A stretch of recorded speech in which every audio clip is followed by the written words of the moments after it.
Tonight, a historic rise in whooping cough cases, prompting state leaders to encourage people to get vaccinated. Hundreds of reported cases already this year in Louisiana. It's even led to 2 infant deaths. WDSU reporter Jasmine Franklin live with how doctors say you can prevent getting infected. Jasmine.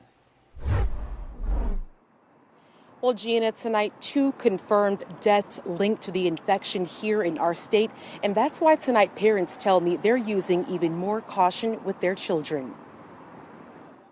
It's the worst whooping cough outbreak in the past 30 years. I'm genuinely shocked. I didn't know that was happening or going on. Parents are stunned to learn of 360 confirmed cases of the infection and climbing. Some cases becoming more severe, even causing 2 infants in Louisiana to die. It's kind of scary to know that, like something as small as a cough that people can probably brush off can evolve into something bigger. And doctors say a cough is just one of the symptoms. It's just that, parents these days have been a little bit more skeptical about vaccinations, especially with infants.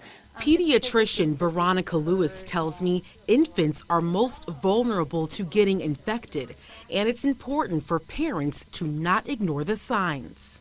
Some parents might brush off that runny nose, cough, congestion that you may notice in the beginning. But if you start to notice a more harsh or rhythmic cough, especially to the point where the child is forcefully coughing. The rise in cases prompting parents like Munira Schofield to take more precautions to keep her little one safe.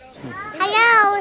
So if I can prevent my child from having to go to the hospital because of something, as catastrophic as, potentially dying from whooping cough, I would do, the necessary preventative measures to take care of that.